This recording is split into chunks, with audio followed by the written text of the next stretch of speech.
Hey y'all, this is Drew Fish. This is another great episode of ETX Rocks featuring Drew Moreland. From the great state of Texas, this is the latest episode of the ETX ROCKS Show. Nestled in the piney woods of East Texas, the ETX ROCKS Show delivers the stories and songs of talented artists of all genres, all styles, from the unheralded and unheard to the legends and beyond. We bring a passion for music and a drive to go behind the curtain with our guests. We focus on all artists, from LA to New York, Nashville down to Texas, and everywhere in between. ETX is our location, not a limitation. Now, as always, it's viewers and listeners like you out there that are our biggest support for the show. If you want to contribute to the show, please do so by donating to www.paypal.me/ETXRocks. And thank you for tuning in. Wherever you're tuned in, please hit the like, follow, and or subscribe buttons. And now for another great episode of ETX ROCKS. Hey guys, Boston Chris here with another great episode of the ETX ROCKS Show. Now with his band, The Neon Hustle, our guest today is one of the hardest working touring artists in the entire state of Texas, with over 250 shows in 2017 alone. With only a couple of years of making music under his belt in the business, Drew Moreland has already made his mark in the Texas scene with the release of his debut EP in April 2017 called Bench Seat Revival. Now he has released the title track of that very same CD as a single, and after only a short 4 weeks on the chart, it is already impacting the top 70, coming in at number 68 this week. Guys, we are super stoked to introduce everybody out there to Drew Moreland for the very first time on the ETX ROCKS Show. All right, guys, so as promised, we have Drew Moreland here in the living room, a.k.a. the ETX ROCKS set, and he just happened to be in East Texas this week as part of the radio tour for Bench Seat Revival. Oh, yeah. So I saw a video for the song on his page and just immediately fell in love with the song, and I had to comment on it and say, hey, man, we'd love to have you on the show. And of course, I've been following you for a while anyway. That's cool, the yeah. 5 O'Clock Somewhere Love was also a tremendous song. But so I reached out to him and he said, man, I happen to be in East Texas right now. Yeah, what were the odds, man? Yeah. Yeah, I mean, usually our timing is completely off, and when that happens, they're on their way out of East Texas, and I miss it. And it's like, man, it sucks. But man, you're putting on a lot of miles. Where are you from? I was born and raised in San Antonio, Texas, and I just moved out of San Antonio to a little town called Marion, which is near New Braunfels, about 6 months ago now. Yeah. And that's Marion, Texas, not Marion County, which is actually here in East Texas. Oh, really? Okay, cool. Yeah, that includes Jefferson and up in that area. Yeah. Almost into Louisiana. Caddo Lake is up that way. But so I was a little confused. I'm like, I know he's not from here. I'd be seeing him all over town. Oh, yeah. But yeah, so you did bring your guitar today, which is always a treat. So you're playing a couple of songs for us on the show. So tell us a little bit about the first one and where you came up with the idea for it. Oh, the first one I played was Roadstone, and it actually, it took on a new life. You start writing these things, and sometimes the storyline just moves, and but most of the time it starts with something real. And the piece that's real out of that is I was actually driving down the road where I tend to kind of write a lot, and it's like day 3 by myself in this van with no shower, and I'm like, getting that highway hypnosis thing going. I'm like, man, I'm just out of it. Like, I got this Roadstone going on, and I was like, dude, that's a pretty good line. So I wrote it down, and then some months later I just came back to it, and the whole thing came just like that. And it's a very, very gritty song and a very moving song. Yeah. And I mean, I love stuff like that because, that's kind of what Texas is known for, is that kind of organic sound. And this is a brand new tune, guys. This is not anywhere at all, and we're really excited to show you guys this song. It's completely unplugged, live and unplugged here on the ETX ROCKS Show. Y'all check out Drew Moreland. The song is called Roadstone. It's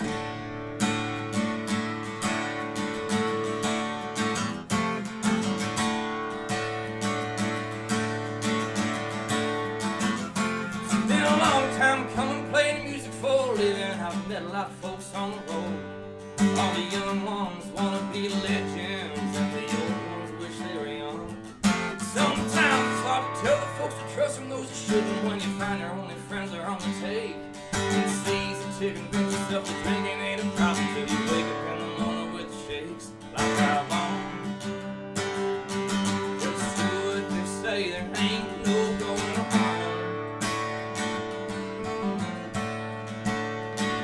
I drive on. Yeah, the sun coming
right, so we are back once again. That was Road Stoned by Drew Moreland, and we're just super stoked to finally have him on the show.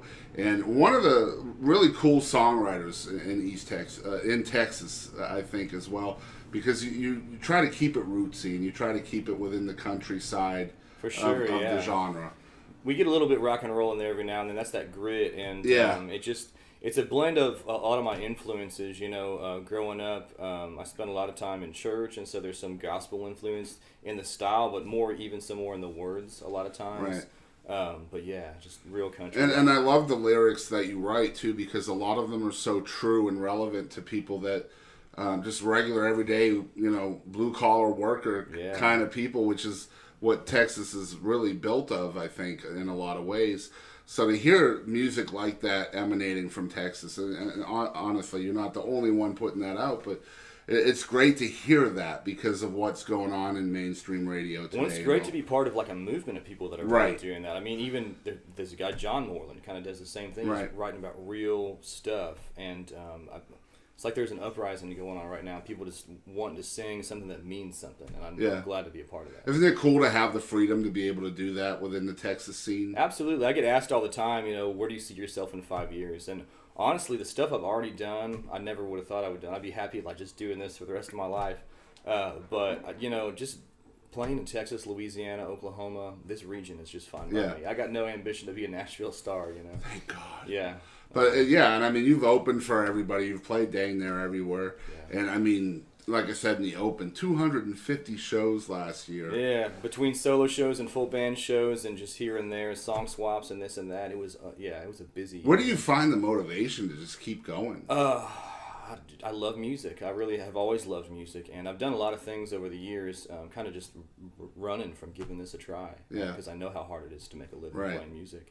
And finally, I just couldn't run from it anymore. I was spending a lot of time in 2016 writing with my brother-in-law, and that really was the first set of songs I felt like they couldn't go unsung. We wrote this material, and I had to do it, and so just took a chance and kicked it off February 2017 full time, and it's just been an amazing journey. Wow. Yeah. So only a couple of years you've been doing this, so you hit the ground running. Well, I've played music my whole life, and so there's like this cliche, once you do 10,000 hours of something, then you're proficient. And I spent my 10,000 hours actually singing and playing in church. Really? And so I'm really comfortable with my voice and my acoustic guitar.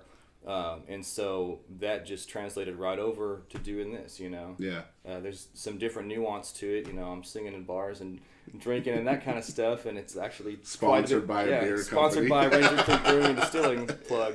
But yeah, it's been a real natural transition for me. Very cool. This is episode 242 for you guys tuning in for the first time.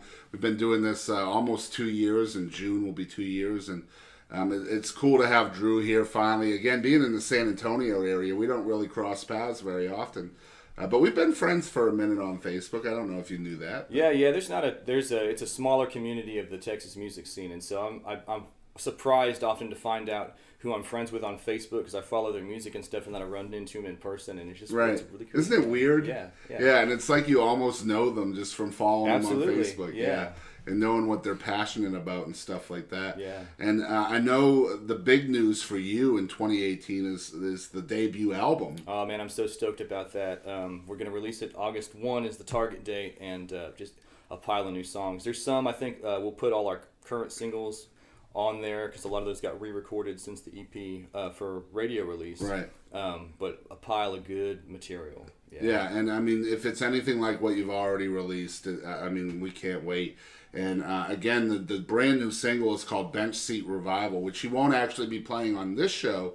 But if you didn't see the sneak peek on Facebook that came out a week or two ago, you can go to our Facebook page and just search for Drew Moreland's name on there. And you'll see a sneak peek live and unplugged version of that song that came out on our Facebook.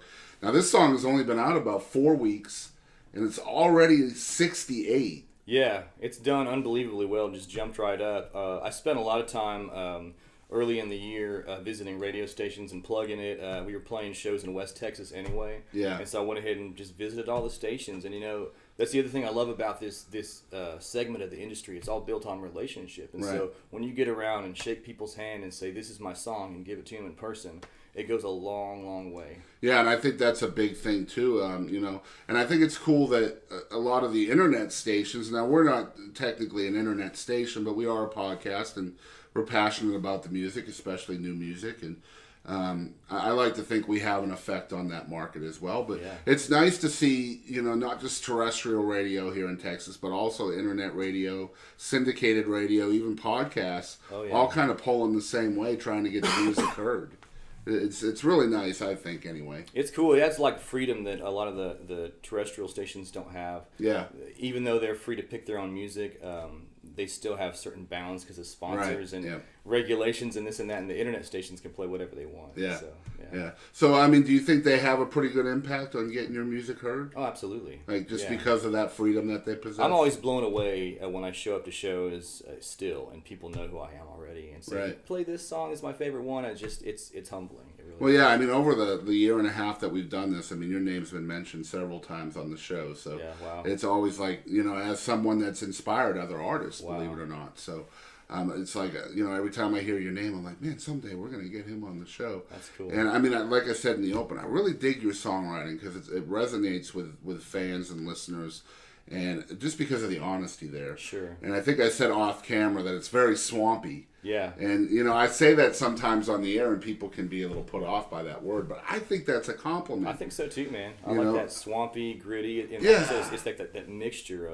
of country and a little bit of rock and roll. Right. Maybe a little bit of soul mixed in there too. Absolutely some soul in there, yeah. Yeah, and so, I mean, as far as your songwriting goes, you mentioned that you're on the road a lot, so I imagine a lot of your ideas are coming from behind the wheel. Absolutely. It's just, it's like the further out I get from home, the longer I have away from the day-to-day, just creativity starts flowing. Right. And, so how come you don't have like a greatest hits road rage album? Because I don't know, man. That'd be one to write, just the stupidest of the stupid ideas that come to me on the road. I'm going to run this idiot over. Yeah. I can't stand some drivers down here, man. Yeah. Thank God I'm not a songwriter. Yeah. I'd probably be like a metal rage genre, just screaming at the top of my lungs. But, I know Roadstone was about the road. Yeah. But a lot of your songs obviously are not about the road. Like, I mean, 5 O'Clock Somewhere Love is just an amazing. A bar song. Yeah, it's just a great song. And then Bench Seat Revival is, I mean, every one of us has had that pickup truck that we remember from our dad. Again, it's one of those things. We wrote that song, and it's like a universal story. Everybody's got something in the back of their mind, whether it was a truck or a car or country music or oldies or whatever it is. Yep. They just have that experience, and it just relates. So how does your songwriting work? I mean, getting it from absolutely nothing to being relevant like that. It depends on the song, because I co-write as well. Right. And so a lot of those, especially on the EP, I wrote with my brother-in-law, Garland Lee Winter, and he comes up with some raw material, and then we sit down in a room, a garage together, and just swap ideas back and forth. And then I just sit on it and let it percolate for sometimes up to a month. Yeah. And just goes over and over in my head, and it just some indescribable process of refinement. And at the end, it spits out this story that we started with as something refined, relatable, clean melodies, mostly singable as well. Right. So that's one way it goes. Yeah. And then sometimes, and this is when I write by myself, it's a lot more like Fast and Furious. Like I'll come up with a random idea. I have a big old list of just song ideas, and then I don't have the time to sit down and try to write a lot of times, but then when I get really busy doing stuff and I'm not supposed to be writing, that's when I want to write the most. Yeah. So this winter, like while I was re-recording Bench Seat Revival for the radio release, I just had this passion to write. And so I wrote like 3 songs, and I hadn't written anything else by myself anyway all year long. Do you feel like your style ends up being different between co-writes and personal writes? For sure. A lot of the ones that are co-writes are more are definitely more wordy Americana folk story songs. Yeah. And while I do have some, like Roadstone is kind of a story, but it's not to the extent that like Bench Seat Revival or 5 O'Clock Somewhere kind of love are. Yeah. And so the 2 songs you just mentioned were more personal. right? Roadstoned, I wrote that by myself. Because that was less Americana for sure. Yeah, I would yeah. say. It's That's more like rock. I feel like I channeled my inner Waylon Jennings. Yeah, and I think I mentioned that as well. Yeah, for sure. But that's kind of how I frame it. And then Bench Seat Revival was a co-write. Actually, the story behind that, how it all got started, is Lee's dad would race pigeons. Like he bred them, and actually was pretty famous in the pigeon racing circuit. Well, all right. Then. Garland Winter. If you want to look it up, he's probably still on the internet, even though he passed a couple years ago. But Lee has these memories that they'd get up literally before dawn with these pigeons in the truck, and they'd drive out to the middle of nowhere, to just test if the pigeons could find their way home and how fast they could do it. Wow. Yeah, and so they'd let them go and then drive back home and time them, And so the song was built from that. It's built on that. But again, if something so specific ends up being a memory that we wrote it in a way that everybody can kind of relate to that. Yeah. That's amazing. Yeah. Because, I don't think pigeons are mentioned in the song. Not once, no. That's kind of like that's the inside scoop on the tune, yeah. Okay. Very cool. Nobody would have ever known that in a million years. That's cool. So, we mentioned the band name is Neon Hustle, so I would love for you to introduce the guys in the band. Oh, sure, yeah. The permanent members, I have a drummer who I've played with for the last 5 years or so. He played with me when I was doing church stuff. Just a really good dude. We'd lock in together on stage like crazy, just listening back and forth, and it's nice to have somebody that's solid in the band. And then, got lucky with a steel guitar player. He's a good friend now. He moved in from Portland about 2 years ago, and was kind of looking to do this type of music. Did he play on the EP? On the EP, he did play on 5 O'Clock Somewhere, Kind of Love, and I was disappointed we didn't get steel guitar on any more of the tunes, right? Because he had just kind of started practicing with us and getting in the band right then, and so that's one of the things I'm really excited about. The next record is he'll be on all the songs. I'm not sure it'll be on steel because he also plays a wicked lead guitar, but it'll be heavy steel. Yeah, that's a huge part of the identity of that 5 O'Clock Somewhere. Absolutely, it is. Song, yeah. Man, it's like the first thing you hear is just that opening steel lick. Man. Yeah. And I'll be honest, that's the very first thing I ever heard from you was that. Yeah. So it's like, okay, hey, this guy believes in steel guitars, and so I know that he's got to believe in country music. And absolutely. I think it's important, at the beginning of a song to tell your story, even if you're not telling it lyrically. Absolutely. You give out, and this is something I didn't really think about before I got into the process, but when you're introducing yourself, especially like for a first single release, you want to let people know who you are, kind of like middle of the road, what you're doing. So it's solidly in the country genre. It's a story song like most of the stuff we do, and it's fun. It's upbeat. People can like latch onto it pretty easy. I think the coolest thing about the song, maybe not the coolest, but something I noticed straight away was the subtle background harmonies too. Yeah. It's like they're barely there. Yeah. But it's definitely something that you take notice of immediately because there's not a lot of harmony in country music nowadays. Yeah. At least not as much as there should be. So you hear that little subtle female voice under yours, and you have such a powerful voice. It's really cool to hear that. Yeah. So, where did that idea come from? It was just in the producing. We recorded it, I guess, we weren't planning to pull it way back when we put it in there, but that's just where it fit right in the mix. And we actually had 2 different female vocalists sing on that EP. Erica, who did that song, is kind of a soprano, and then a good friend of ours, Dana Chavez, also sang on the record, and she sings on that song "Making Me Old." Okay. At the beginning, it kind of opens up with the story, and then it has the woman's side of the perspective, and she sings that part. And so we actually recorded both of them. See, I don't think I've heard that song yet. It's kind of a slower tune, and but the writing on that one, a lot of folks have said it's one of the stronger tunes on the EP. But it's like just another story about being a musician and on the road all the time. Yeah. But and it's apparently that is your life. You're hardly ever home, right? More so now than I used to be home all the time, before I was touring and stuff. But I feel like I do a pretty good job balancing it as long as I'm not promoting a single. Then I'm gone all the time. Then it's crazy because then you have to make, geographic-based stops along the way. Like with us here. To give you an idea, he was in Mineola yesterday, and then from there he traveled north to Hugo, Oklahoma. Well, I started in Mineola this morning. went up to Hugo, and then all the way. Oh yeah, today. Yeah. That's what I meant. Yeah. Don't listen to me. I One don't know day, what I'm man, talking it was about. like 600. No, So basically, I mean, he was a ping pong ball today. It was Yeah. East Texas, then Oklahoma, then back to East Texas. Yeah, Then tomorrow you're doing Palestine and Lufkin. that's the plan. Yeah. You got to freestyle it, you know. Sometimes Yeah. you hop in the car and it just works out how it works out. If you, And I mean, that's the life of trying to get your song heard too. That's I mean, right. it's I think it's important for an artist to show up, and you have to believe in your stuff enough to do that. Absolutely. I think.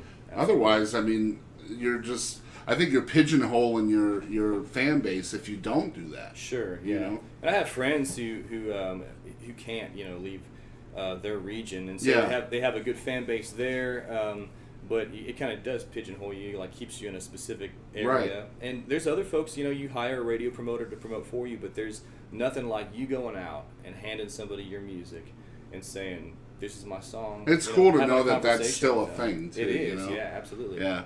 You know, it's called saving money, being frugal. It's Well, not I a bad also thing. did hire a promoter. I do both. Yeah. Okay. Who's your promoter? Debbie Green. Okay. And she has been on the Texas scene forever. Yeah. She loves, you know, promoting for new artists. Yeah. And again, she just did such a great job on 5 O'Clock Somewhere. She's doing such a great job on Bench Seat Revival. And she fights for me and says the things I can't say to the radio stations because I got to be nice all the time Right. and have a good relationship with them. But she can say, "Why aren't you playing Drew's record?" And so, Right. she And has I a think this relationship. song is going to do really, really well. Yeah. I mean, I'm at least top 40, I would say. I hope so. Yeah, Yeah. absolutely. I mean, it's well on its way. It's already 68 after 4 weeks. Only a month on the charts. Yeah. And typically, I mean, usually you've got to fight just to make that top 100 within that time. For sure, yeah. You know, and I mean, there's so many good artists in Texas that are all fighting for the same airplay. Yeah. It's a cool place to be if you're a fan. Maybe not so much if you're trying to get your music heard. I don't Absolutely.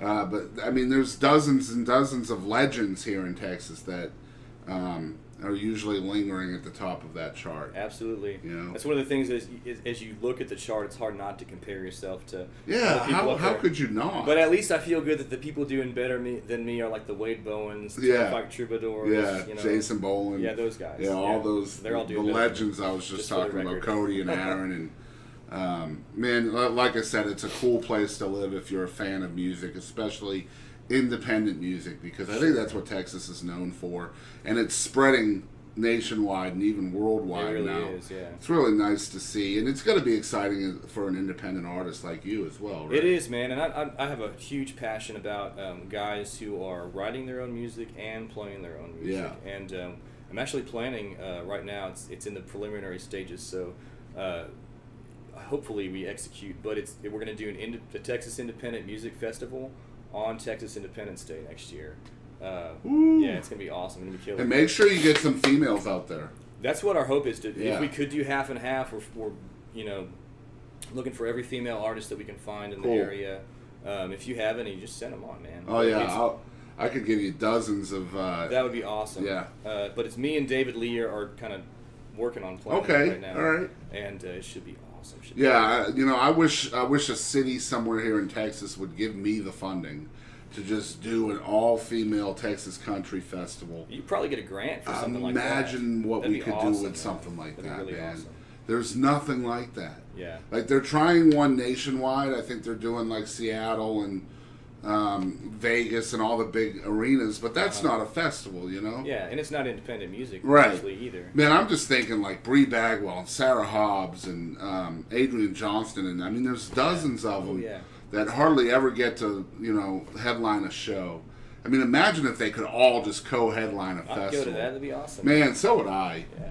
If you guys would be interested in something like that, comment down below, and maybe we'll get the city of Longview or somewhere else on board with something like that. For I think sure. it could be a cool idea. So yeah, we're sitting here with Drew Moreland for the first time on the ETX ROCKS Show. You're tuned in to episode 242 of the show. This was completely spontaneous and impromptu. I think we came up with this idea like last night or the night before. Yeah, we're just messaging back and forth on Facebook, and I just happened to be coming through the area. Right. It's just like meant to be. And so, yeah, he was just like, hey, how about 7 o'clock on Thursday? I was like, done. Let's do it. Yeah, because we've been wanting to meet Drew for a long, long time. He's a hell of a songwriter, a heck of a performer, very unique voice, very rocky kind of voice. Yeah. But I love how you keep that voice kind of toned within your country roots.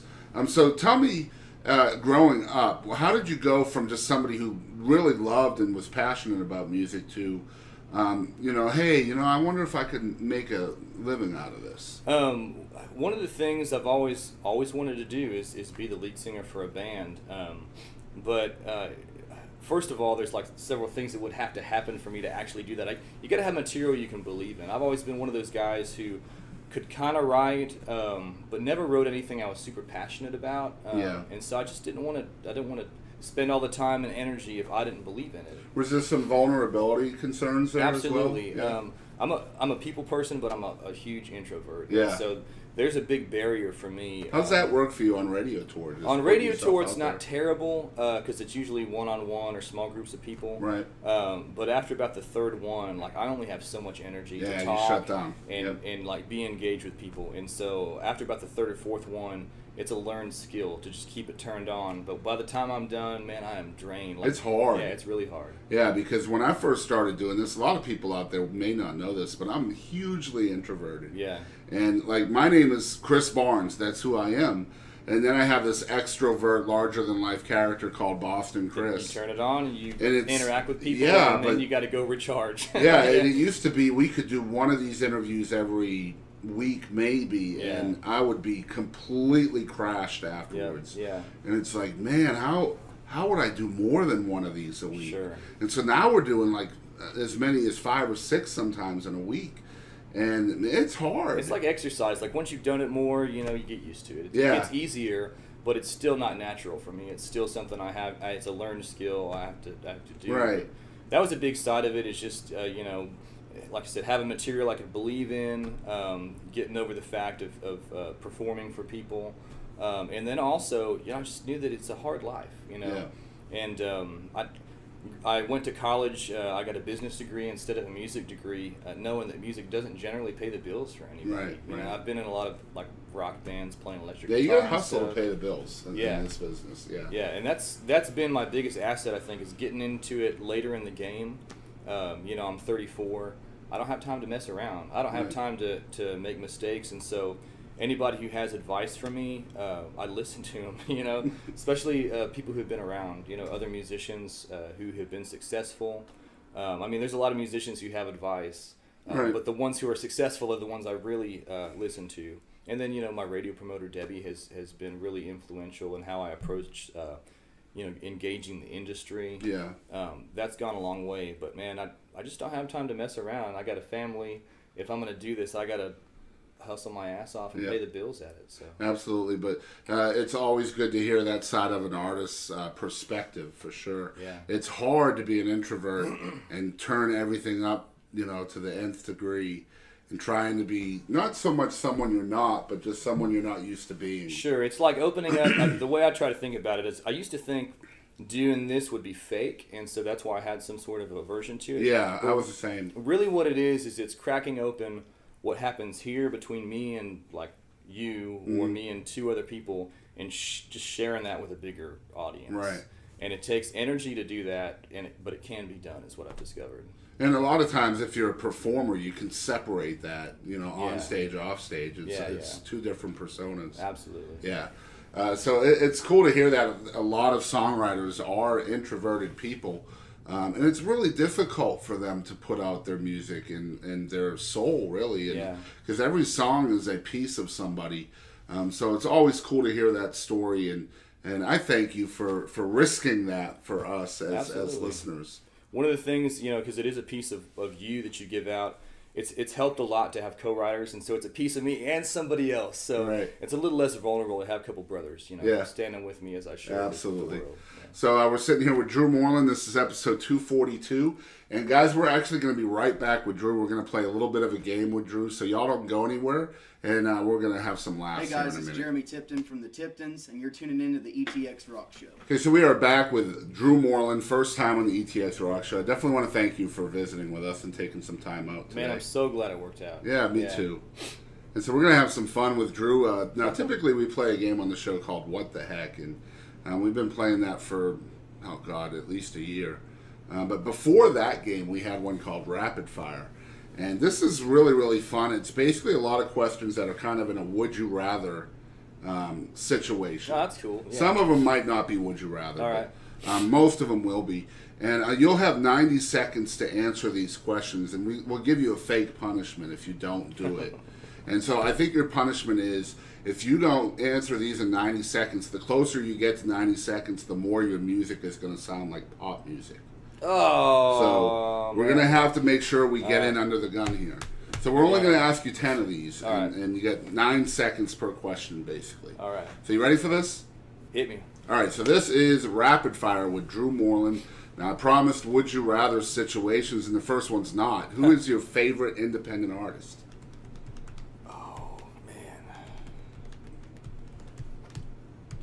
Jason Isbell count as independent still? I think so. All right, okay. Yeah, for sure. Let's see. Would you rather pass gas every time you hit a note of music, or would you rather stutter when you sing? Pass gas. Yeah, I'm there with the you. band can have to just deal with that. All right. Would you rather forget who you are or forget who everyone else is? Everyone else. That's an easy one, Yeah, I think. man, pass us. All right. Would you rather make a movie about your life before the age of 21 or after the age of 21? After is going to be way more exciting. Yeah. Yeah. You think so? Absolutely. It just, well, yeah, I guess so, because you'd have to put the first 9 years in there, too, I Yeah, guess. people want Yeah, for sure. And plus, there's alcohol after 21. Oh, yeah, for sure. Way more. All right, number 5. Would you rather always talk in rhymes or sing instead of speak? Man, the rhyme thing would get annoying. I'll sing instead of speak. Yes, it would. All right, what's harder to find, Jimmy Hoffa or MC Hammer's career? MC Hammer's career. That sucker's gone. Out there. Yeah, for sure. I don't think you could find that ever. All right, number 6. Name a superpower you would like to have that would be completely useless in a dangerous situation. X-ray vision. I mean, yeah, it wouldn't be that helpful, would it? Yeah, I guess not. Superman uses it every once in a Oh, while. that's but true. Yeah. I don't know. I guess that's just to look at chicks, though, right? I wasn't gonna say that out loud, but Yeah. That would be fun. yeah, I don't know. I don't think it'd be that useful. No comment, right? Yeah, All right, number 7. Pancakes or waffles? pancakes. All right, number 8. Would you rather give bad advice or receive bad advice? I'd rather receive bad advice. For Why sure. would you say that? Well, because I can usually filter it out. I'd feel terrible if I told some of the wrong things. Okay, cool. All right, number 9. Would you rather be in a movie with your favorite actor or sing a duet with your favorite singer? Sing it. Who is your favorite singer? Oh, man, again, there's so many. Dude, if I could get on stage with anybody, it'd be Evan Felker, Turnpike Troubadours. Nice.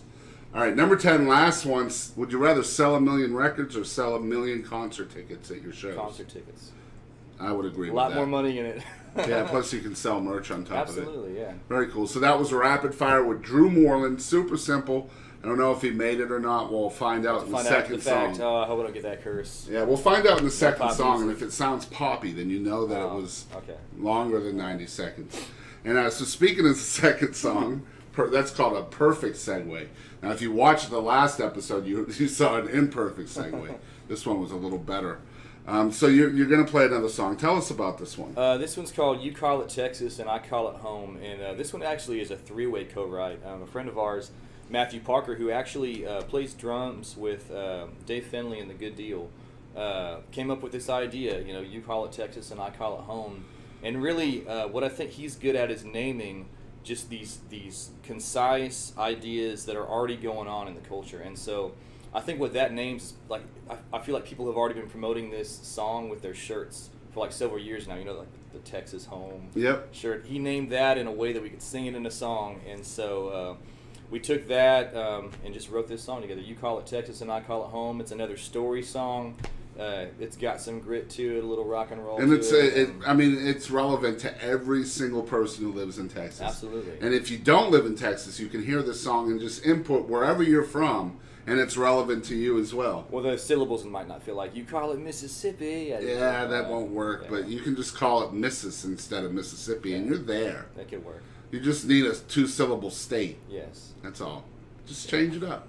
The passion might not be the same. That's just me as a Texan, though. I agree. But this is called You Call It Texas, I Call It Home, live and unplugged, only here on the ETX ROCKS Show. It's Drew Moreland, y'all. Check it out.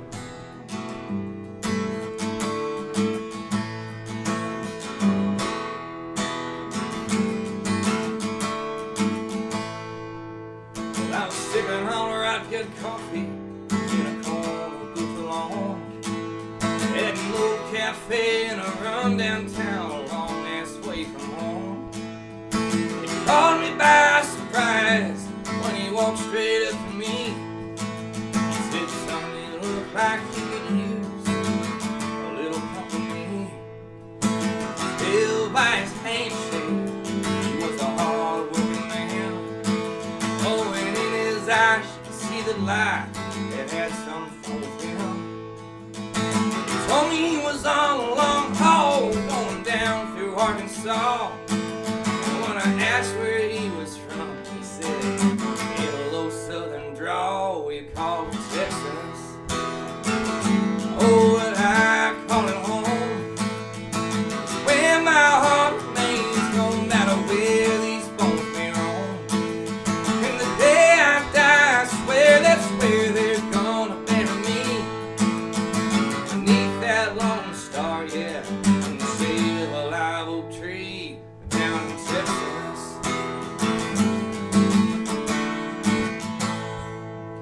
He lit his cigarette, though he was feeling out loud. He pulled his cowboy hat just a little bit farther down his brow. There was a scar on his right cheek and some grit in his voice. When he spoke, you listen, boy, 'cause you had no choice. He told me he had seen the world through them iron sights. He'd do it all again. Where he's from is worth the fight. You call it Texas. Oh, but I call it home. Where my heart remains, no matter where these bones may roam. And the day I die, I swear that's where they're gonna bury me.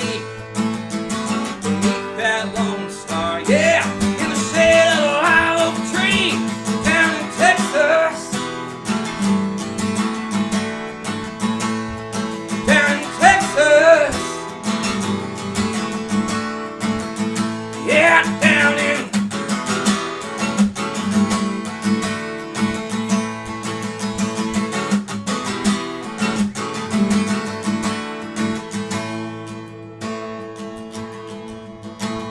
Well, it took one more long drag as he got up to leave. He took my check in his hand. He said, man, this one's on me. He was walking out the door before he turned to me and said, son, I never asked where you were from. I just looked at him and grinned. You called it Texas. Oh, but I call it home. Where my heart remains, no matter where these bones may roam. And the day I die, I swear that's where they're gonna bury me. Beneath that lone star, yeah, in the shade of a live oak tree down in Texas. Down in Texas. Yeah, down in. Way down in.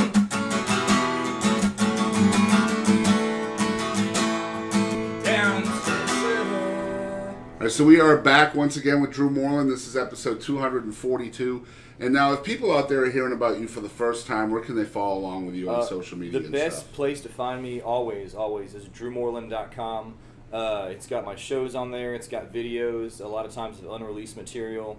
It's got links to where you can buy the music. If you want to, find the music specifically, we're on iTunes and Spotify.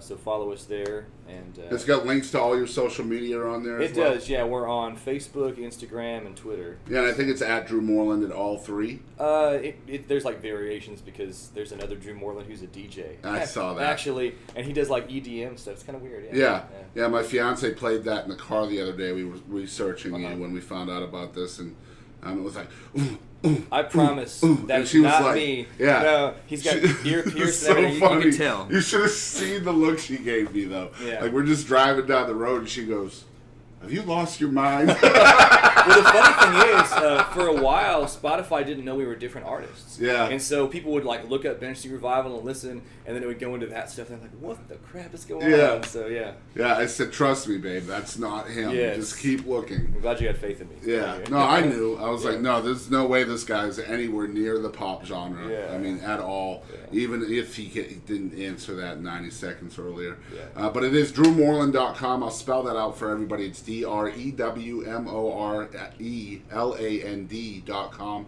And again, you can find him everywhere, Facebook, Twitter, Instagram, and of course iTunes, Google Play. The EP is called Bench Seat Revival. Brand new music coming August 2018. 1. Yeah, that's going to be the day. Can't wait. Full-length album, and I think the singles are going to be on there as well? Or? Sure, yeah. We're probably going to release our next single in July, right before that as the preview. Like, oh my gosh, I need the album once it comes out. But yeah, it'll have all the first 3 singles on there, and awesome. A lot of new music. The current single is Bench Seat Revival, and the best way you can help Drew right now is to call your local radio station and ask them to play that by Drew Moreland, Bench Seat Revival. And that's anywhere, even in like Nigeria. If y'all have terrestrial radio out there, y'all can be jamming to that song. Just call your radio stations. Doesn't matter where. I'm sure even if it's outside of Texas, you'd be happy to be heard. Because of the internet, they can find anybody, anywhere, and play your music. Yeah, if you just hear like a crazy beat in it, then you know it's not him. It's not me. It's that's right. So just call your local radio station and get that played. Again, if you want to hear an unplugged version of that, we did put one that he played today on our Facebook a couple weeks ago. You can just go to our Facebook page at ETX Rocks and just put his name in the search bar, and that should pop up, hopefully. If not, let me know, and I'll tag you in it or something like that if we're friends. Of course, we'll also have Drew tagged in that as well, so maybe he'll share it on his page as well. Definitely will. You can find it there. Yeah. Now, once again, this is episode 242. Thank you again, man, for stopping My by. pleasure, man. It's going to be in Lufkin and Palestine tomorrow. Again, it's DrewMoreland.com if you want to know where Drew's playing. He does both acoustic shows and full band shows. And, of course, he's always on the road somewhere in Texas, also doing radio tour stuff and all that. Again, the single is Bench Seat Revival. Call your local radio station, even if you're in outer Mongolia. Make it happen. Yeah. If you're following along with the ETX Rock Show for the first time, you can find us on Facebook, Twitter, and Instagram. We're located at ETX Rocks. And if you guys are watching on YouTube, the best way you guys can help us out is just hit that subscribe button. It's completely free to do that. And every subscription we have changes the algorithms on YouTube, which means our videos will be more recommended and more suggested in their little video sections on there. And the more that happens, the more exposure for artists like Drew and all the other wonderful people we've had the opportunity to speak to over the last couple of years. So just hit that subscribe button. It's completely free to do that, of course, unless you hit the button twice. And then it's like $7.22 a month. But it goes to you, right? Yeah. It doesn't go to anybody. I just don't want them to hit it twice because then they unsubscribe. Oh, oops. Don't do that. Don't be that person. And just hit subscribe on there. Wherever you're listening or watching, you can hit the like button or the subscribe/follow buttons. We're on 20 different platforms or something like that. So the best way to let us know that you like what we're doing is by hitting the like button. I think that's why they call it like button. At least I hope so. Also, we have a donate link set up. We're all self-funded on this show, and you guys can help contribute to the show out there just by sending a donation to www.paypal.me/ETX Rocks. And we'll take American money, Monopoly money, Egyptian pounds, and ruples. Yeah, that's quite the set. Yeah. No pesos, no drachma, and no Robert De Niro. I hear that. Yeah, they don't work. Not What about in this country. like bullion, gold bullion? Yeah. I'll take Bitcoin. Oh, there you go. Whatever that is. And also, as we always say on the show, we want to thank you guys out there for always supporting live music of all genres and all styles. And don't ever forget, ETX Rocks. That's right. Howdy, folks. This is Aaron Watson. This is Bree Bagwell. This is Jake. And this is Walter from Rocky Queen. This is Curtis Grimes. Monty Pittman. This is Doug Supernon. I'm Heather Little. This is Rob Redwan. Ho! Hey, folks, I'm WWE Hall of Famer Hacksaw Jim Duggan. Hey guys, I'm Katie Lynn, and make sure to tune in to ETX Rocks with Boston Chris. Hello, y'all. This is Ronnie Millsap, and thanks for tuning in to the ETX ROCKS Show. Tough guy. Ho! Hey guys, we're Blacktop Mojo, and thank you for tuning in to ETX Rocks.